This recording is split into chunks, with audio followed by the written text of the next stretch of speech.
and everything else. And then music. We all love to dance. We all love to laugh. And you definitely give someone a smile. That's definitely going to go a long way. But ultimately, I say that fourth one, which should be probably number one, is try to learn some of the language. You know what I mean? Whether it's tree in Ghana, ahutasen, hello, ahutasen, mehoye pa, talking their language brings them and brings you closer together with them. Swadi kap, Swadi ma, hello, how are you? A little Arabic, a little whatever. You can't just come, like they say, for the holiday, just to see women and do whatever and just leave or whatever like that. Now, if you're gonna go to a country, try to embrace the culture. Try to go and visit different places, different temples, different attractions. Get with the locals, eat with the locals, do certain stuff that's gonna make you feel a part, not pulled apart, but a part. You know what I mean? And some of y'all on this live, y'all can understand and attest to what I'm trying to say about things when it comes to people. When what we do is we have to really be mindful of culture and embrace the culture. We can't just go somewhere and think everything's gonna be dumped in our laps just because we're American, or just because we're French, or just because we're African, or just because we're from DC, Maryland, Virginia, Baltimore, Texas, or wherever, and we go to a foreign country thinking just because where we are, we should have presidential treatment. That's not how it goes in a foreign country. You have to move accordingly. You have to move how the people move. You have to learn and be subject to their laws, bylaws, and culture. And that's the only way you're going to get ahead. Learn the culture. Learn some of the kindness. Learn some of the love. Learn some of the smiles. Learn the religion. Learn some of those things that will help you in the long run to put yourself on a platform where people respect you and they come to love you.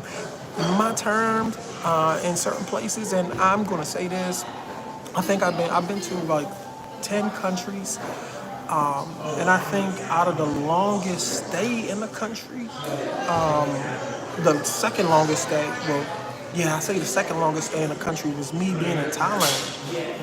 I stayed there for a month and a week. That was my longest. Like I stayed somewhere close to a month. I stayed in Thailand for a month and a week, and you guys, hands down,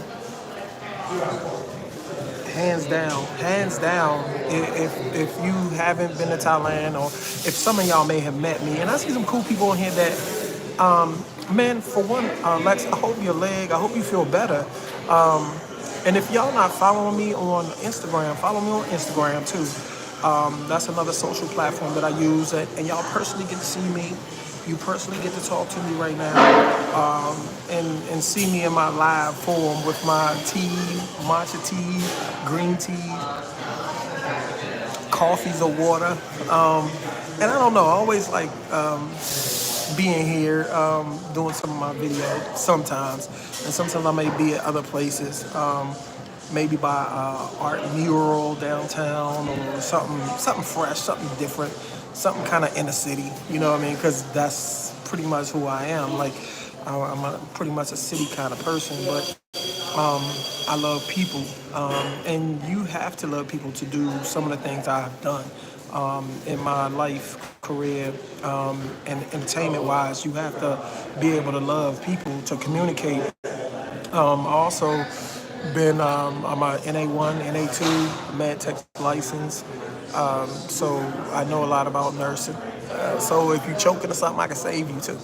Health and safety is one of the main things that I love, and I'm proactive in those things. And even when you're trying to go abroad, man, those are some of the things I try to tell people is put things in order, have a plan A, B, and C. I always say that in every video, and I think I'll continue to say that. Always have a plan A, B, and C when it comes to moving abroad, doing anything in life that you feel like you want to make sure you have all your bases covered. So just make sure you have all your bases covered when you.